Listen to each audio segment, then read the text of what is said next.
খুব কম সময়ে ধাবা বা হোটেলের মতো টেস্টি ডিমের ঝোল যদি বাড়িতে বানাতে চান তাহলে ডিমটাকে একবার এইভাবে রান্না করে দেখুন। ভাত বা রুটির সঙ্গে দারুণ খেতে লাগে। নমস্কার, কেমন আছেন সবাই? বাঙালি স্পাইসি কিচেন চ্যানেলের নতুন একটি রেসিপিতে আপনাদের স্বাগত। প্রথমেই আমরা 4টে ডিমকে সেদ্ধ করতে দেব। এবার একটা মিক্সিং জারে 1 খণ্ড আদা, কয়েকটা রসুন, 3টে মতো কাঁচা লঙ্কা, কয়েকটা কাজু বাদাম আর একটা টমেটো দিয়ে একটা পেস্ট তৈরি করে নেব। এর সাথে আমরা একটা মশলাও তৈরি করে নেব। তার জন্য একটা মিক্সিং বলে নেব 2 চামচ মতো টক দই। এবার এতে মেশাবো 1 চামচ মতো হলুদ গুঁড়ো, 1 চামচ মতো লাল লঙ্কার গুঁড়ো, 1 চামচ মতো কাশ্মীরি লাল লঙ্কার গুঁড়ো আর 1 চামচ মতো জিরে গুঁড়ো।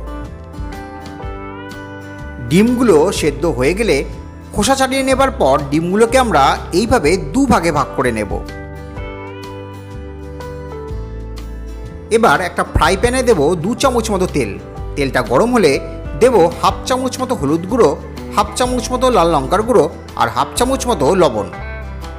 এবার কেটে রাখা ডিমগুলোকে আমরা এপিট ওপিট করে কিছুটা ভেজে নেব।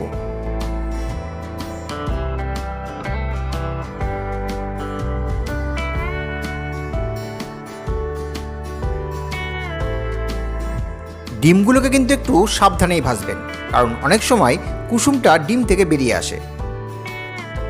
ডিমগুলো ভাজা হয়ে গেলে কড়াইয়ে দেবো 3 চামচ মতো তেল।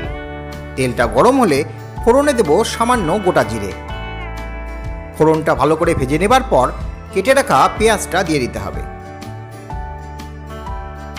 পেঁয়াজটা দেবার পর কিন্তু 1.5 থেকে 2 মিনিট খুব ভালো করে ভেজে নিতে হবে। যখন দেখবেন পেঁয়াজটা এইরকম হালকা বাদামি বর্ণের হয়ে এসছে, তখন যে আদা রসুন আর কাঁচা লঙ্কার পেস্টটা করে রেখেছিলাম সেটা দিয়ে খুব ভালো করে কষিয়ে নিতে হবে। এই সময় দেব স্বাদ মতো লবণ। মশলাটা যেন ঠিকঠাক মতো কষে তার জন্য আমরা কড়াইয়ের ঢাকনাটা কিছুক্ষণের জন্য বন্ধ করে দেব।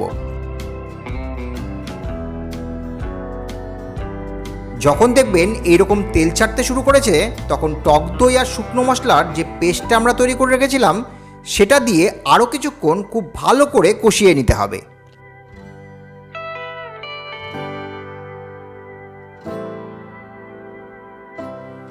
সব মশলাগুলো যখন একদম ঠিকঠাক মতো কষে যাবে তখন দেব সামান্য জল। যেহেতু আমরা ঝোলটা বেশি রাখবো না, তাই জলটা কিন্তু একদমই কম দিয়েছি।